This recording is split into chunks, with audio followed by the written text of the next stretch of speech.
name is Neil Grasso, and tonight on What's the Word, we will be discussing an issue that is becoming increasingly relevant in the 21st century: public surveillance footage.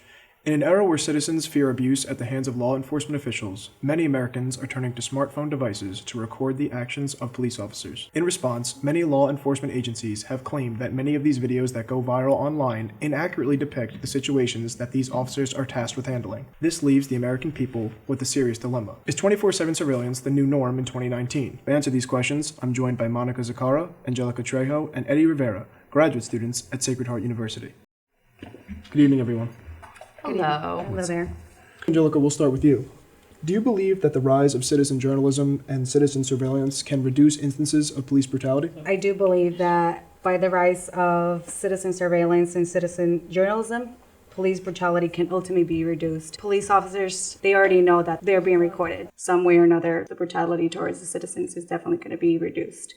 It's definitely a prevalent issue today, and I think you're right. I think that, the more and more we see these cases online, you'd think that the bad name that certain officers would get because of their actions would really result in maybe them thinking twice next time they would want to, be that aggressive. So, Monica, do you feel that the viral videos that we see that document these instances of abuse by these police officers, do you think that, these citizen journalists that put these videos out there could actually cause an increase in crime? Why or why not?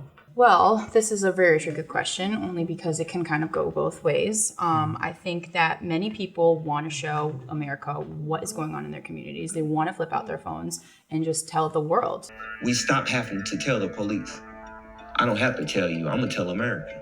This is what's going on in my neighborhood, and I need you to see it. And if taking out your phone and documenting these viral videos and the police behavior that's going on today is going to make police act a little bit less violent and aggressive towards these people, that will actually possibly decrease the crime. We can also say that, it could increase the crime. Director of the FBI, James B. Comey, has expressed how police have felt. I spoke to officers privately in one big city precinct who described being surrounded by young people with mobile phones held high, taunting them when they get out of their cars. They said to me, "We feel under siege and we don't feel much like getting out of our cars." Now, that just sounds really bad on the police's behalf. But for instance, if you see that partial video go out from just the citizen's standpoint, you only get that version of the video. And then that becomes controversial. That could also just cause crime on both sides. Definitely, these levels of severity that we talk about are tough because officers are instructed one way, but then, a lot of them will claim that in the moment they're struck with fear or something along those lines, and that causes them to, subdue whoever the suspect may be at the time, and then we see it on camera and it's extremely aggressive. Eddie, turning to you, this issue of police brutality is not a new one. This one extends back, decades in this country's history. So with that being the case, why do you think it took until the 2014 shooting of Michael Brown in Ferguson, Missouri specifically, for the issue of filming police officers to be so widespread? This has been going on for decades, but if you think about it, things are more accessible now. The world is literally in your pocket. Somebody in the early 1990s wasn't going to put out a video camera and record a situation going on. Now they can do it easily off their phones. Social media and the rise of Instagram, Twitter, Snapchat, all those three platforms has made it easier to share these events that's going on, and it reaches a bigger audience than it had in the past. I think we can all kind of speak to that level of accessibility, even not on this issue. The way we consume information is so much quicker, and when things like this unfortunately happen, we find out almost instantaneously. Angelica, I want to ask you this. Do you think that police officers should always be wearing body cameras? And as a follow-up, what are the benefits of these body cameras?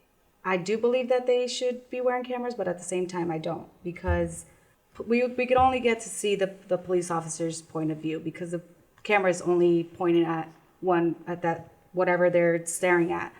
The police officer would just provide journalists what they wanted to, not the whole picture, and that's what we used to just get. They're supposed to be used for more credibility towards them than for the citizens. I don't believe that this is the ultimate solution for police violence.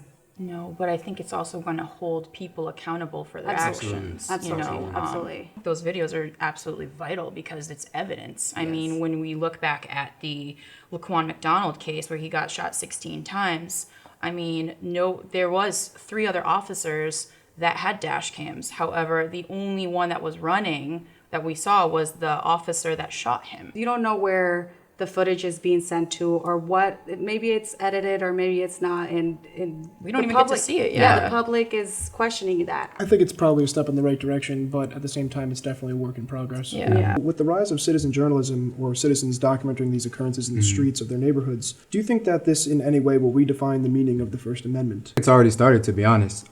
If you look at any of these cases, especially with the body cam, and a police officer says, stop recording, don't record, it's legal, they're already trying to tell us what we can and cannot see, can and cannot shoot. These are cases that we need to see, and sometimes the corporate media doesn't have that same access. But the only thing is with that is that citizen journalism, it has its issues, it has its risks. You have to spend time and money actually looking into the fake news or the real news. Today, so many people have the power to tell a story right at their fingertips. There's so much power behind a cell phone that we're actually starting to see a power shift among law enforcement and the public. Yet the power isn't exactly shifting from one group to the other. The power is actually shifting to our devices, giving those with access the ability to influence modern America now more than ever. Thanks for watching What's the Word? I'm Neil Branson. Have a good night.